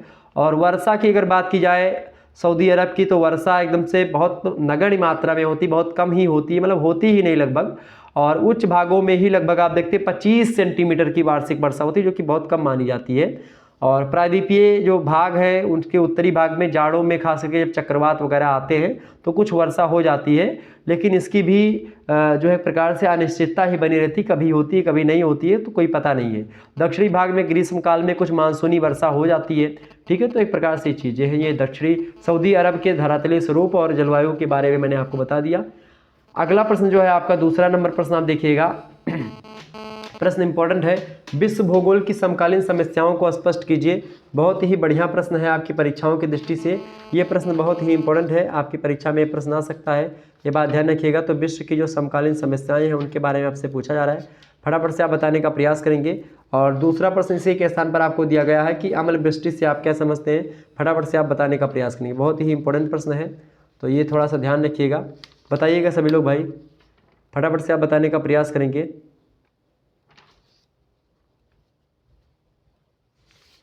प्रश्न क्या है आपका? जो विश्व भूगोल की समकालीन समस्याएं हैं उनको स्पष्ट कीजिए। तो खास करके वर्तमान समय की अगर बात की जाए तो वर्तमान समय में समकालीन और वर्तमान का मतलब एक ही होता है, ठीक है। तो वर्तमान समय में आप देखते हैं उद्योगों का विकास हो रहा है, औद्योगिकरण लगातार बढ़ रहा है, नगरीकरण बढ़ रहा है, निर्वनीकरण बढ़ रहा है, वनों की कटाई हो रही है, ठीक है, जनसंख्या विस्फोट हो रहा है, लगातार जनसंख्या बढ़ोतरी हो रही है। तो इन सभी प्रवृत्तियों ने विश्व भूगोल में तमाम प्रकार की समस्याएं पैदा कर दी हैं और वैश्विक स्तर पर इन्हीं समस्याओं को हम एक प्रकार से इस प्रश्न के उत्तर के माध्यम से जानने का प्रयास करेंगे। तो पहली जो समस्या है समकालीन समस्याओं में विश्व की, वो है खास करके पहली है हरित भवन गैसों का जो वायुमंडल में उच्च सांद्रण है वो, यानी इसका मतलब है ग्रीन हाउस जो प्रभाव है, ग्रीन हाउस गैसेस की जो समस्या है, मीथेन, एक प्रकार से नाइट्रस ऑक्साइड और कार्बन डाइऑक्साइड, तो ये सब जो गैसें हैं और जलवाष्प, ये सब गैसें ग्रीन हाउस गैसेस में आती हैं, जो कि क्या करती है, ग्रीन हाउस गैसेस क्या करती हैं, जो पृथ्वी पर तापमान आता है, सूर्य के विकिरण का जो तापमान होता है उसको वापस नहीं आने देती हैं, उन तापमान को एक प्रकार से रोक लेती हैं, ठीक है। तो ये होती ग्रीन हाउस प्रभाव, ये होता है। दूसरा होता है आपका मतलब ओजोन ह्रास। ओजोन ह्रास का मतलब होता है कि जिस प्रकार से लगातार CFC वगैरह मतलब क्लोरोफ्लोरोकार्बन जो गैस है ये सबसे अधिक मात्रा में रेफ्रिजरेटर वगैरह से निकलती हैं, यानी फ्रीज वगैरह से जो गैसें निकलती हैं वही है, ठीक है। फ्रीज से और AC से, एयर कंडीशनर से, यहाँ सबसे जो गैसें निकलती हैं वो सब CFC होती हैं और CFC गैस जो होती है क्लोरोफ्लोरोकार्बन कही जाती है। तो ये गैस क्या करती है, ओजोन जो परत है ऊपर उसको एक प्रकार से भेद देती है, ओजोन परत की लेयर को ख़त्म कर देती है। तो इसके कारण से ओजोन परत क्या करती है, ओजोन परत जो होती है सूर्य से आने वाली जो पराबैंगनी किरणें हैं उनको रोकती हैं पृथ्वी पर आने से, और जब एक प्रकार से वो रोकती हैं तो जब वो ख़त्म हो जाएंगी परत तो सूर्य की पराबैंगनी किरणें पृथ्वी पर आने लगेंगी। अच्छा, इसके आने से क्या हो जाएगा, क्या नुकसान होगा, स्किन कैंसर होगा और नाना प्रकार की बीमारियां फैलेंगी, लोग मरने लगेंगे, ठीक है, जानवर, मनुष्य, सब वनस्पतियां भी नष्ट होने लगेंगी। तो ये चीज़। तीसरी जो समस्या है वह वैश्विक तापन की, आपको पता होगा मैंने बताया भी था, ग्लोबल वार्मिंग की, ठीक है। चौथी समस्या है जलवायु परिवर्तन की, क्लाइमेट चेंज की। पांचवी समस्या है जनसंख्या विस्फोट की। छठी समस्या है अम्ल वृष्टि यानी कि अम्ल वर्षा की। और सातवीं समस्या है हिमानियों के सिकुड़ने की, यानी जो एक प्रकार हिमानी मतलब कि जो ग्लेशियर हैं वो सिकुड़ रहे हैं, चूँकि वो पिघल रहे हैं लगातार वो। आठवीं चीज़ है भाई कि मरुस्थलीकरण, यानी कि लगातार जो भूमि है उसकी उर्वरक क्षमता क्षीण होती जा रही है, भूमि मरुस्थल में कन्वर्ट होती जा रही है धीरे धीरे, ठीक। तो ये एक प्रकार से समकालीन समस्याएं हैं। अगला प्रश्न है आपका अम्ल वृष्टि से आप क्या समझते हैं? अम्ल वृष्टि भी विश्व भूगोल की समकालीन समस्या है। अम्ल वृष्टि मतलब होता है एक प्रकार से जो अम्लीय वर्षा होती है उसी को बोलते हैं, ठीक है, ये बात ध्यान रखिएगा, इसी को अम्ल वृष्टि बोलते हैं। तो सामान्यतया जो जल पानी बरसता है उसका तापमान जो होता है खास करके उस जल की अम्लता का स्तर जो pH मान होता है उसके द्वारा मापा जाता है। शुद्ध जो जल होता है पानी बरसता है उसका pH मान जो होता है लगभग 5.6 होता है, ठीक है। तो 5.6 होता है जो शुद्ध पानी बरसता है वो। तो जो मुंह की लार या दूध से थोड़ा अधिक अम्लीय होता है। जब वृष्टि के किसी भी रूप जल वृष्टि, हिमकणों की वर्षा या फिर कोहरा आदि में अम्लता का स्तर जो होता है वो बढ़ जाता है तो एक प्रकार से उसी को अम्ल वृष्टि कहते हैं, ठीक है। क्योंकि इसमें क्या होता है अम्ल वृष्टि में सल्फ्यूरिक एसिड जो होता है वो और नाइट्रिक एसिड, ठीक है, सल्फ्यूरिक एसिड और एक प्रकार से नाइट्रिक एसिड ये मिल जाता है जब वर्षा में, तो एक प्रकार से उसी वर्षा को हम अम्ल वर्षा बोलते हैं। और ख़ास करके 70% भाग जो होता है इसका सल्फर डाइऑक्साइड का होता है, ठीक है, सल्फर डाइऑक्साइड का जो होता है, ठीक है, यह SO2 का यानी कि सल्फर डाइऑक्साइड का और हाइड्रोजन सल्फाइड का, इन दोनों के एक प्रकार से 70% भाग जो होते हैं उनके ऑक्सीकरण से क्या होता है जल की क्रिया हो जाती है और इसके कारण से, और बाकी जो 30% भाग है उसमें नाइट्रिक ऑक्साइड जो होता है और अन्य यौगिक मिल जाते हैं जिसके कारण से क्या होता है अम्ल वर्षा होती है। आपको पता होगा कि फरवरी महीना था 1979 में कनाडा के टोरंटो नगर में 3.5 pH स्तर की अम्ल वृष्टि हुई थी। 3 एक प्रकार से 5 बहुत ज़्यादा अम्लीय, अम्लीय माने खट्टापन पानी में आ जाना, ठीक है, अम्ल वर्षा यानी एसिड रेन जिसको आप बोलते हैं, ठीक है। अच्छा, pH मान जो होता है अगर 7 pH मान है तो एक प्रकार से शुद्ध जल का pH मान कितना होता है 7 होता है। अच्छा, 7 से जितने कम अगर होगा pH मान जैसे से कम होता जाएगा 7 से, तो एक प्रकार से क्या हो जाएगा 7 से कम pH मान का मतलब हो गया कि अम्ल ज़्यादा है उसमें, और 7 से ऊपर pH मान होगा तो क्षारीय चीज़ उसमें बढ़ेगी यानी कि क्षार हो जाएगा, ठीक है, ये बात ध्यान रखिएगा।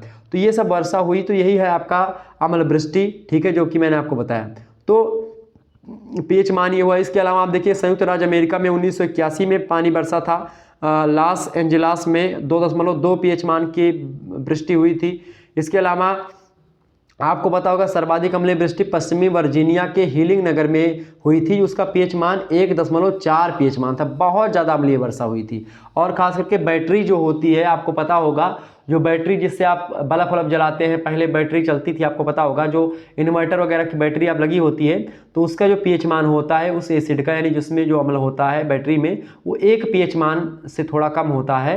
और उतनी एक प्रकार से वर्षा हुई थी खास करके हीलिंग नगर में, ठीक है, पश्चिमी वर्जीनिया के। तो ये एक प्रकार से अम्लवृष्टि के बारे में चीज़ें।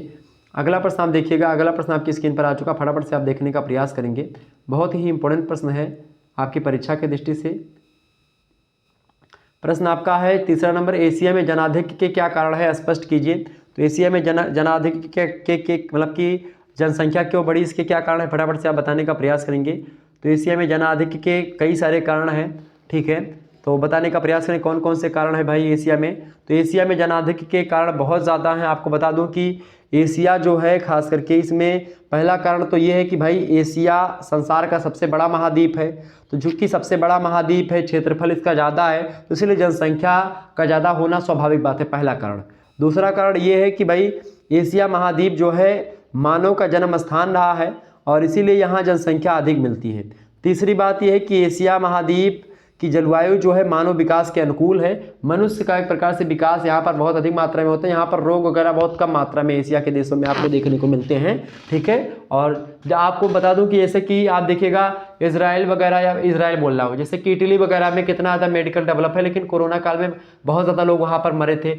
आप देखते हैं मतलब कि यूरोप वगैरह में बहुत ज़्यादा लोग मरे, अमेरिका वगैरह में, लेकिन भारत में बहुत कम लोग मरे। क्यों मरे भारत कम लोग? चूँकि यहाँ पर अनुकूल दशाएँ हैं। चाइना में बहुत कम लोग मरे चूँकि अनुकूल दशाएँ यहाँ पर जीने की, ठीक है। तो इसके कारण से यहाँ पर क्या होता है कि लोग एक प्रकार से ज़्यादा हैं। चौथा कारण ये हो सकता है कि एशिया में बड़े बड़े अनेक नदी हैं और उनके उपजाऊ मैदान हैं, और ये मैदान मानव सभ्यता के केंद्र भी हैं। क्योंकि प्राचीन सभ्यताएं आपको पता होगा नदियों किनारे बसी, तो भारत में कई सारी नदियां हैं, आपको पता होगा हर एक बड़े शहर नदियों किनारे बसे हुए हैं।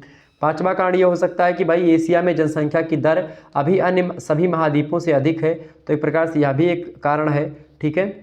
छठा कारण ये है कि गर्म मानसूनी जलवायु है यहाँ की, और चावल की खेती जनसंख्या की वृद्धि में और भी सहायक होती, चावल की खेती खास करके। तो गर्म मानसूनी जलवायु है यहाँ की, तो इसके कारण से जब गर्म जलवायु है तो एक प्रकार से स्वाभाविक सी बात है, जब गर्म जलवायु होगी तो जनसंख्या ज़्यादा होगी, ठीक है। सातवां कारण ये हो सकता है भाई कि मनोरंजन के साधनों का अभाव था पहले यहाँ पर, तो मनोरंजन के साधन का अभाव था तो लोग उसी में एक प्रकार से अपना जीवन यापन किया करते थे, अलग अलग चीज़ों का एक प्रकार से प्रयोग करते थे। और अगली बात हो सकती है गरीबी भी एक प्रकार से क्या है कि भाई जनसंख्या, लोग सोचते हैं कि मैं गरीब हूँ तो परिवार ही धन है, पहले कहा जाता था, तो लोग ज़्यादा जनसंख्या करते थे, ठीक है। तो ये इसके अलावा शिक्षा जब होती तो लोग परिवार नियोजन के बारे में जान नहीं पाते कि कोई एक प्रकार से दवाई भी आती है या तमाम प्रकार के उपकरण हैं मार्केट में मौजूद हैं, जिसके कारण से जनसंख्या पर रोक लगा सकते हैं आप, ठीक है। तो अशिक्षा भी है, कहीं ना कहीं पे कम उम्र पे विवाह भी यहाँ पर होता था एशिया वगैरह में। भारतीय संदर्भ में अगर देखा जाए तो बाल विवाह की प्रथा पहले चलती थी, तो उससे कारण से भी जनसंख्या बढ़ी है। तो एक प्रकार से ये सब जनसंख्या वृद्धि के कारणों में सहायक हैं। इसके अलावा और भी कारण आप लिख सकते हो, जैसे कि एशिया निवासी मतलब कि एशिया निवासियों की देश प्रेम और मातृ प्रेम भावना से भी जनसंख्या में वृद्धि हुई है। तो कहीं ना कहीं पे ये सब जनसंख्या वृद्धि के कई सारे कारण रहे हैं। अगला क्वेश्चन आप देखिएगा, अगला प्रश्न, एशिया में जनाधिक्य की समस्या को हल करने के उपाय बताइए। बहुत ही इंपॉर्टेंट प्रश्न है भाई। तो एशिया में जनाधिक्य की समस्या को हल करने के उपाय की अगर बात की जाए तो खास करके एशिया में बढ़ती हुई जनसंख्या से इस महाद्वीप में तमाम प्रकार की समस्याएं उत्पन्न हो गई हैं, और कुछ समस्याएं तो जनसंख्या से इतनी ज़्यादा गंभीर हो गई हैं मेरे भैया कि इनका प्रभाव जो है आप देखिएगा देश के राजनीतिक मामलों में, सामाजिक मामलों में, सभी मामलों में पड़ रहा है। जनसंख्या की अत्यधिक वृद्धि से तमाम प्रकार की बुराइयां फैल रही हैं, और इन्हीं बुराइयों को रोकने के लिए एक प्रकार से काम करना चाहिए लोगों को, और हमको आपको समझना पड़ेगा जनसंख्या की तीव्र वृद्धि हो रही है, उनको रोकना पड़ेगा, ठीक है। और किसी कहने से आप 4-5 बच्चे मत पैदा करें कि भाई हमारा ये बोलते हैं कि हमारे ये बोलते हैं कि हमको इतना लड़का पैदा करना है, या परिवार ही धन है, ऐसी धारणा, या हमारे 10 बच्चे होंगे तो हम उनको पटीदार को अपने एक प्रकार से उनकी ज़मीन छका लेंगे।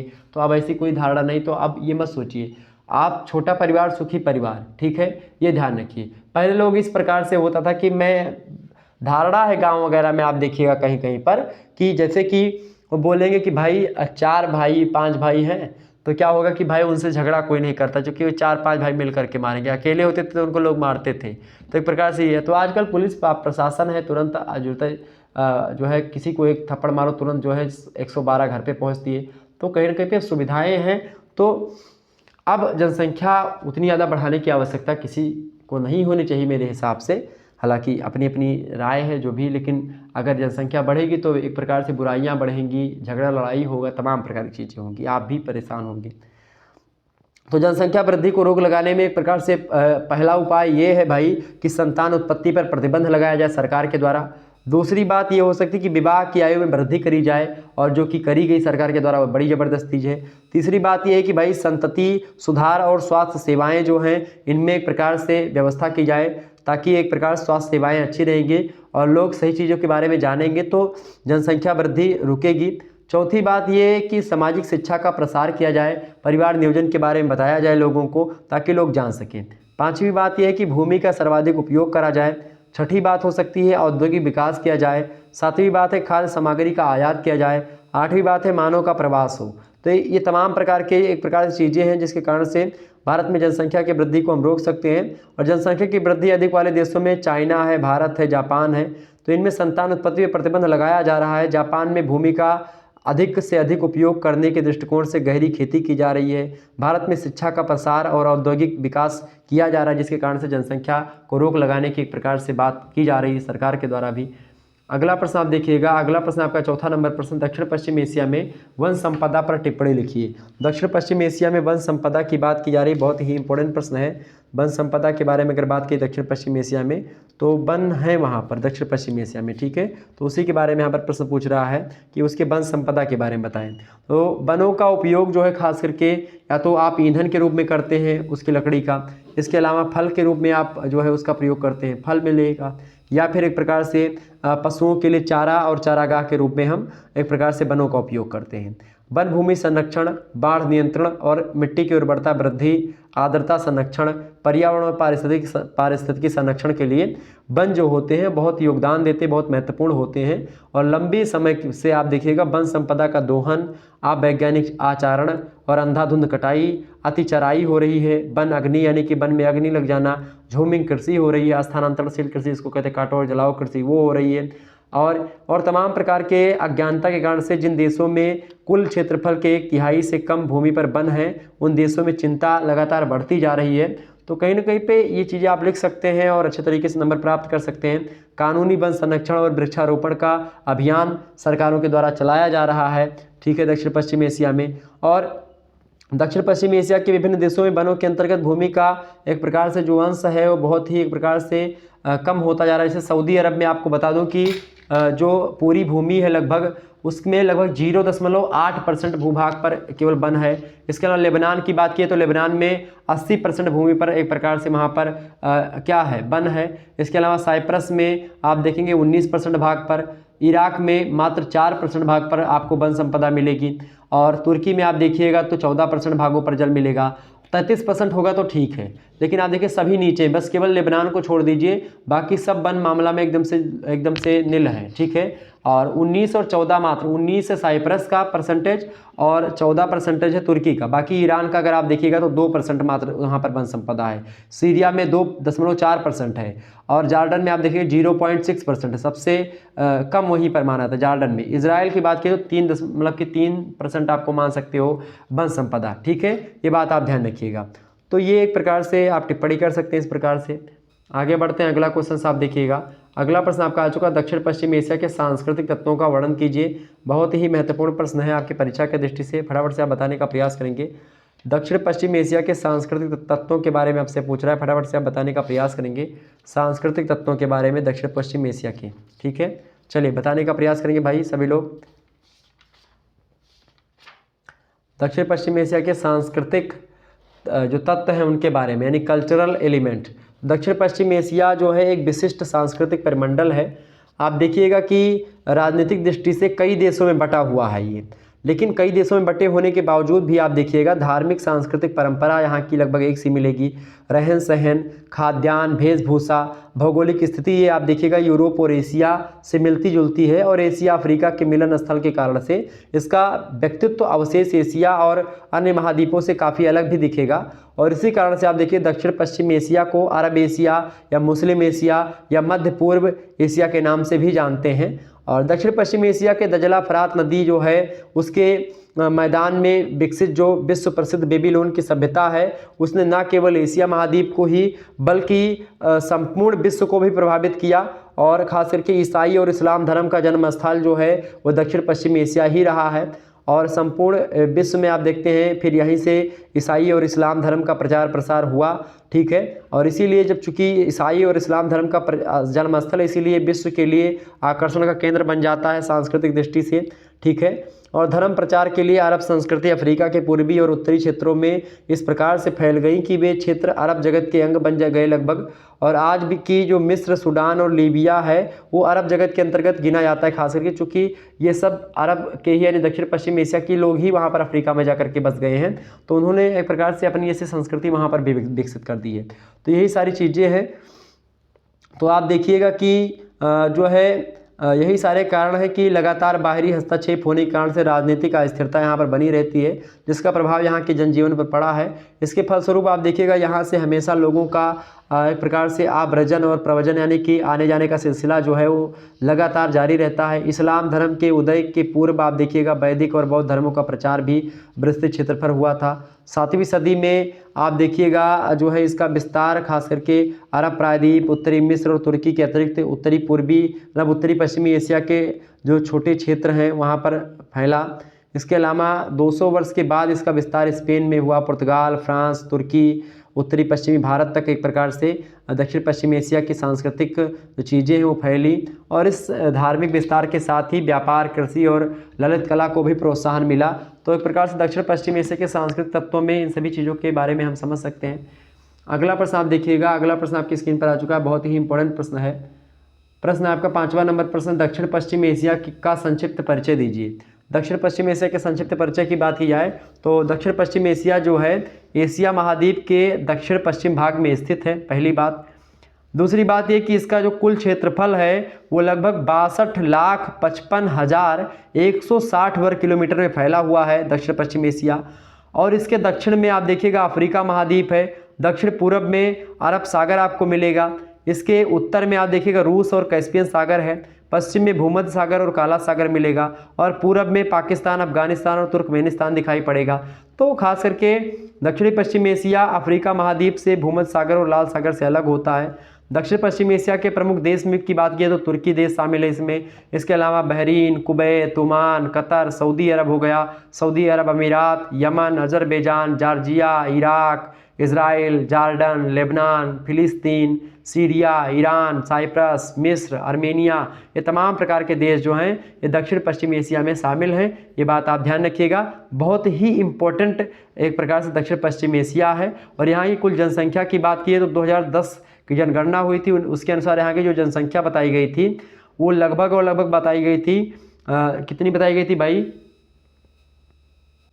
जो जनसंख्या बताई गई थी वो लगभग 31,34,28,000 के आसपास जनसंख्या 2010 की जनगणना के अनुसार बताई गई थी दक्षिण पश्चिम एशिया की।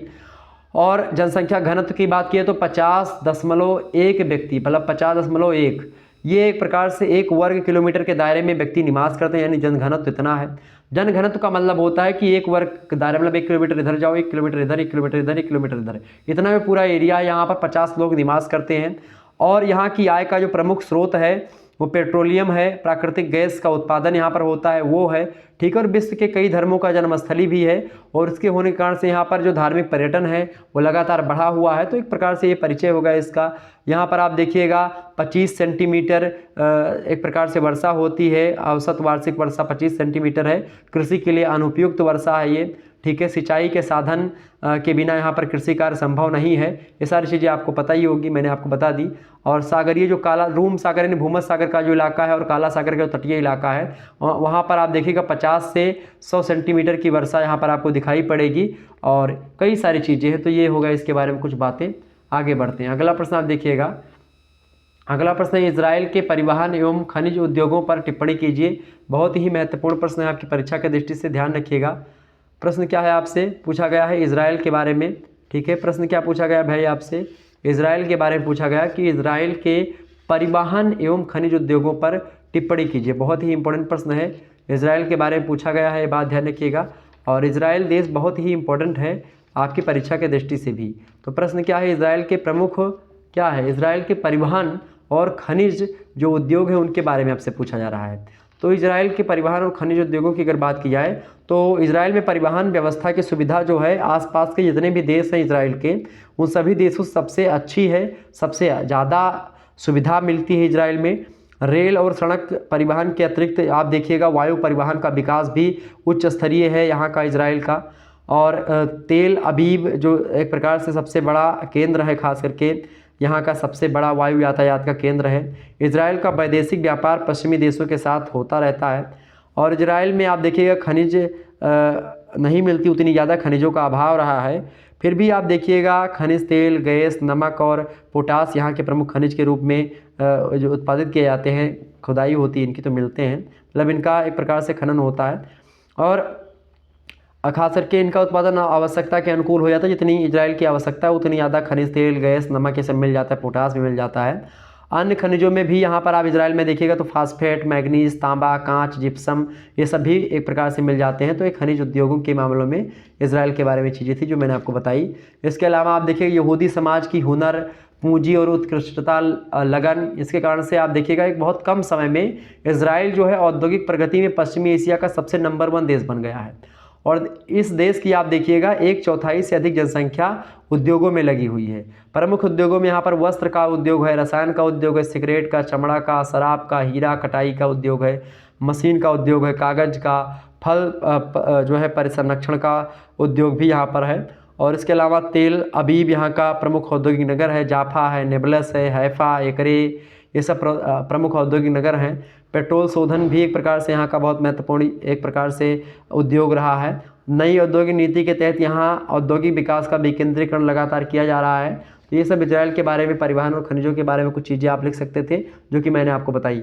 आगे बढ़ते हैं और भी चीज़ों को जानने का प्रयास करते हैं। तो अब इस प्रकार से आपने लगभग 10 अतिलघुत्तरीय और 10 लघुत्तरीय प्रश्नों के उत्तर को जान लिया। अब यहाँ पर देखिए केवल 2 प्रश्न करने हैं आपको खंडशः से, 50 शब्दों में, मतलब 500 शब्दों में इन प्रश्नों के उत्तर देने हैं। अगर आपने इस वीडियो को 2 से 3 बार देखा या फिर एक बार, मैं तो कहूँगा महासंग्राम वीडियो एक देख लीजिएगा हमारी जो पड़ी हुई है, और एक ये वीडियो और एक 2022 का, ये 3 वीडियो देख लीजिएगा, एक भी प्रश्न आपका नहीं छूटेगा। 1-2 भी अगर देख लेंगे तो आपका काम हो जाना है, ठीक है। प्रश्न आपका है कृषि, लेकिन सही से देखिएगा। अगर ये प्रश्न आपका आ गया, मतलब 5 प्रश्न दिए जाएंगे, उनमें से केवल 2 प्रश्न आपको छांटने हैं, ठीक है। प्रश्न है कृषि और पशुपालन तुर्की की अर्थव्यवस्था का मूलाधार है, स्पष्ट कीजिए। मोस्ट इंपोर्टेंट प्रश्न आपकी परीक्षा के लिए। अगला प्रश्न आप देखिएगा दक्षिण पश्चिम एशिया के खनिज संसाधनों का वर्णन कीजिए। बहुत ही जबरदस्त प्रश्न आपकी परीक्षा के लिए। वहीं अगला प्रश्न आपके लिए इंपॉर्टेंट है, प्रश्न एकदम से याद कर लीजिएगा। प्रश्न है दक्षिण पश्चिम एशिया के राजनीतिक संगठन व महत्व का वर्णन कीजिए। राजनीतिक संगठन वगैरह के बारे में मैंने अभी आपको बताया, ठीक है। अगला प्रश्न आप देखिएगा विश्व भूगोल की समकालीन समस्याओं का विवरण दीजिए। मैंने समकालीन समस्याओं के बारे में आपको बताया था कि भाई जो एक प्रकार से जनसंख्या विस्फोट है, या अम्लवृष्टि है, या एक प्रकार से वैश्विक तापन है, ये सब क्या है, ये सब वैश्विक समकालीन समस्याएं जो मैंने आपको बताई थी, ये आपका प्रश्न का उत्तर हो जाता। अगला प्रश्न देखिएगा इराक के धरातलीय स्वरूप और अफवाह तंत्र और जलवायु के विवरण दीजिए। तो इसके बारे में भी मैंने आपको बताया। और एक प्रकार से ये सारे प्रश्न आप देख लीजिएगा एक बार फिर से, अगर अभी तक नहीं पढ़ा तो पढ़ लीजिएगा। बाकी वीडियो आप महासंग्राम देख लीजिएगा, उसमें आपको मिल जाएंगे। और हमारे जो पिछले वर्ष का यानी कि 2022 का जो मॉडल पेपर है उसको देख लीजिएगा, और क्वेश्चन पेपर भी हुए होंगे तो उसको भी मैंने अपलोड किया है। धन्यवाद, मिलते हैं नेक्स्ट वीडियो में। और आपके जो क्वेश्चन पेपर होंगे वो हमारे पास आप सेंड कर दीजिएगा पेपर होने के बाद में, ठीक है। धन्यवाद, मिलते हैं नेक्स्ट वीडियो में। तब तक के लिए जय हिंद, जय भारत। आप सभी का बहुत बहुत धन्यवाद हमारे से जुड़ने के लिए। इसी प्रकार से अपना प्यार हमेशा बनाए रखिएगा। Good night all of you, बहुत बहुत धन्यवाद आप सभी का। इसी प्रकार से अपना प्यार हमेशा से बनाए रखिएगा, यही मैं चाहता हूँ। ओके, बहुत बहुत धन्यवाद।